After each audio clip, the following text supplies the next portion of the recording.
मी म्हणत असताना भविष्यात मंदिराच्या काळचा वीट पडते आणि या ठिकाणून महाराष्ट्रातल्या शेतकऱ्याला अंदाज देणार आहे।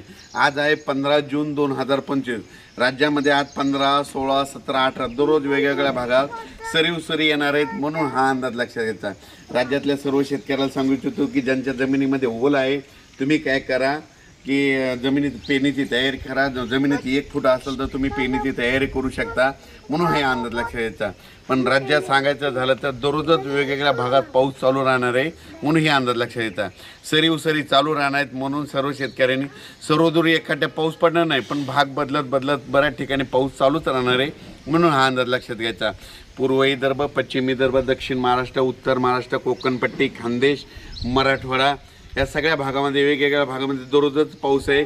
एकदम पाऊस काय उघडणार नाही, त्याच्यामुळे काही चिंता करायची गरज नाही, म्हणून पेरलेलं देखील तुमचा उगवणारच आहे, म्हणून हा अंदाज लक्षात घ्यायचा।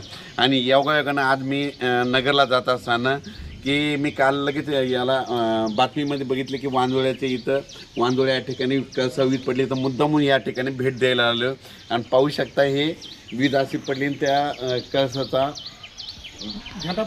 झेंडा याचा दुसरा देखील व्हिडिओ, त्याचा जे ध्वज होता याच्यावर लावले मंदिरावर जे ध्वज लावलेला होता ते देखील जळाला, पाहू शकता। आणि अशी या ठिकाणी प्रशासनाने याची खूप शेतकऱ्याचे फोन येईल तर पेरणी करावं का नाही, तर मी सर्व शेतकऱ्याला सांगू इच्छितो शेतात कुदळ घेऊन जा, जमिनीमध्ये 1 फूट असेल तर तुम्ही पेरल्याच्या नंतर उगवतात म्हणून हे तुम्ही तुमचा निर्णय घ्या, पेरू शकता। पाऊस तर येणार आहे, पावसाचं काम करतं, एकदम पाऊस असा उघडणार नाही पण भाग बदलत पडणारच आहे, सरी येणार आहे, म्हणून हा अंदाज लक्षात घ्यायचा। अचानक वातावरणात बदल झाला तर उद्या एक लगेच मेसेज दिला जाईल। धन्यवाद। परत एक माझी सर्व शेतकऱ्याला विनंती की आता जे म्हणजे आज 15 जूनपासून जे पाऊस पडणार आहे तर त्याच्यामध्ये ना विजेचं प्रमाण जास्त असणार आहे, वारं सुटणार आहे। माझी शेतकऱ्याला विनंती, विजा कडकडत असताना झाडाखाली थांबत जाऊ नका, आंब्याच्या झाडाखाली थांबत जाऊ नका, लिंबाच्या झाडाखाली थांबत जाऊ नका, नारळाच्या उंच झाडाखाली थांबत जाऊ नका, पाण्याच्या टाकीखाली थांबत जाऊ नका, मोबाईल टावरला हात लावून उभा राहू नका, लोखंडी पोलच्या बाजूला उभा राहू नका।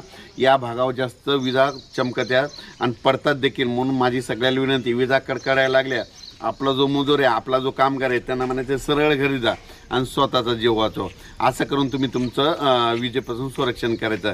कालच आमच्या बाजूला डासाळा 13 किलोमीटर आहे, तिथे एक मुलगी कापूस लावत असताना विजा कडकडू लागल्या म्हणून ते झाडाखाली थांबल्याच्या नंतर त्यांच्या अंगावर वीज पडली, ती मुलगी दगावली। म्हणून माझी तुम्हाला विनंती आहे की विजा कडकडत असताना झाडाखाली थांबत जाऊ नका, वाटल्यास घर जवळ करा आणि स्वतःचा जीव वाचवा। धन्यवाद।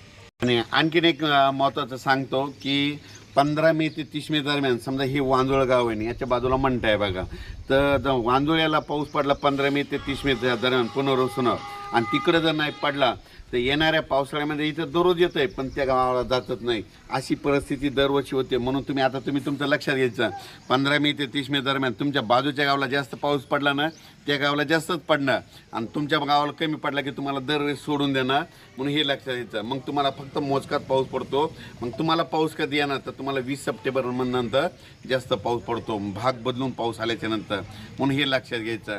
म्हणून सर्वांना सांगू इच्छितो की आपण आपल्या पेरणीचा निर्णय स्वतः घ्यावा। धन्यवाद।